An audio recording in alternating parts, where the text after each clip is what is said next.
หนังสือสาวไอโฟนหากอยู่ต่อมาได้ยินข่าวลือเจ้าบ่เฮียนหนังสือแต่ละมือล้มแต่ผู้บ่าวสาวไอโฟนหากอีแม่ขายหน้าซื้อให้เพิ่นว่าอยากได้อยากได้อยากมีคือเขาหูบ่น้อลาว่าอีแม่น้ำตาไหลยาวหูว่าลูกสาวไปแอวผู้บ่าวสู่เมืองไปเรียนหนังสือแต่ละมือลินแต่เฟซบุ๊กอ้ายละอูใจแทนพ่อแม่เจ้าขอเงินนั้นแน่แต่ละมือแซ่บหาผู้บ่าวได้แก้เอ็ดบ่เศร้าการเลี้ยงเจ้าบ่เคยหัวซา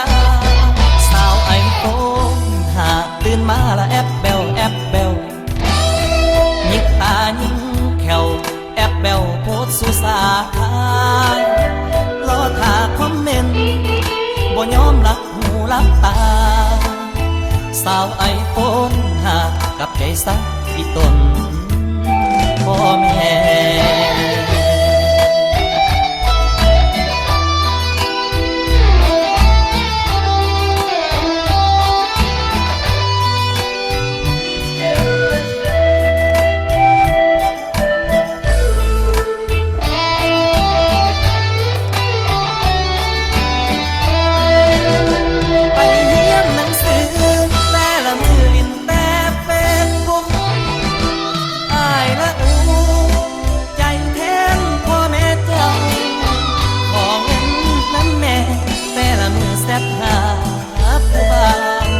แก่เอ็ดบ่เศร้า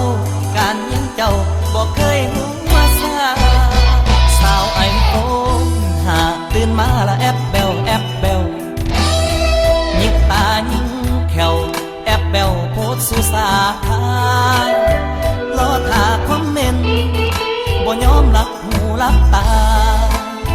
สาวไอโฟนหากกลับใจสาอีตนพ่อแม่สาวไอโฟนหากกับใจสาอีตนพ่อแม่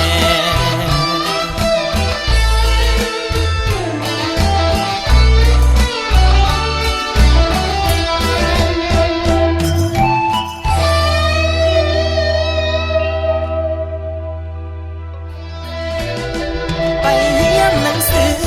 แต่ละมือลินแต่เฟซบุ๊กอ้ายละอูใจแทนพ่อแม่เจ้าขอเงินนั้นแน่แต่ละมือแซ่บหาผู้บ่าวได้แก้เอ็ดบ่เศร้าการเลี้ยงเจ้าบ่เคยหัวซาสาวไอโฟนหากตื่นมาละแอปเบลแอปเบลยิกตายิงแขวแอปเบลโพสสุสาทายรอท่าคอมเมนต์บ่ยอมรับหูรับตาสาวไอโฟนหากกลับใจสาอีตนพ่อแม่